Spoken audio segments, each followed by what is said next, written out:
Un retour à la croissance, des baisses d'impôts, des réformes structurelles. Les prévisions économiques italiennes pour 2022 sont optimistes. Depuis l'arrivée de Mario Draghi à la présidence du Conseil en février de cette année, les feux sont au vert. Selon les enquêtes d'opinion, l'ancien patron de la BCE est aujourd'hui très populaire en Italie. Alors son potentiel départ du gouvernement pour remplacer Sergio Mattarella à la présidence inquiète dans les rues de Rome. Si Mario Draghi démissionne de son poste de Premier ministre, tout reviendra comme avant. Les partis politiques se battront les uns contre les autres et l'extrême droite reviendra au pouvoir. Ce sera une autre année difficile comme celle-ci, mais je pense que nous serons tous plus optimistes. Car beaucoup de choses se sont améliorées, mais cela dépendra en grande partie du fait que Mario Draghi reste ou non en tant que Premier ministre.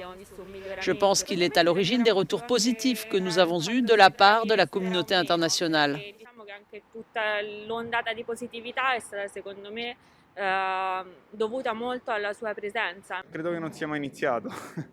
Je pense que le soi-disant effet Draghi n'a en fait jamais existé. Je pense que les médias l'ont créé et qu'il n'a pas apporté les bénéfices que les Italiens espéraient.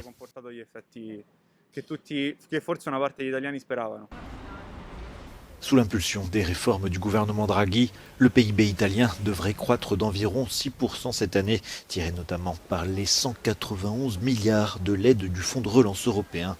Le pays est aujourd'hui également l'un de ceux où le taux de vaccination est le plus élevé d'Europe et il semble à l'abri pour l'instant en tout cas de la nouvelle vague de contamination. Mais le traumatisme d'un pays à terre au début de la pandémie est encore dans tous les esprits.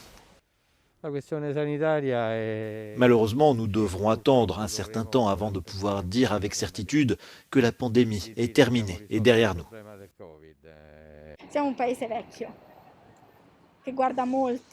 Nous sommes un pays de personnes âgées. En Italie, l'accent est mis depuis trop longtemps sur elles. Je voudrais que les jeunes générations aient plus d'opportunités.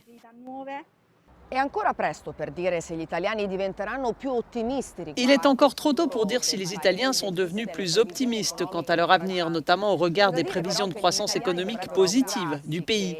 Ce que les Italiens devraient espérer en revanche, c'est que les réformes lancées par le Premier ministre Mario Draghi, qui sont largement considérées comme une occasion unique, seront supervisées et mises en œuvre dans les mois à venir. Riforme che l'attuale governo ha avviato e che sono viste da molti come un'occasione imperdibile per migliorare l'economia del paese.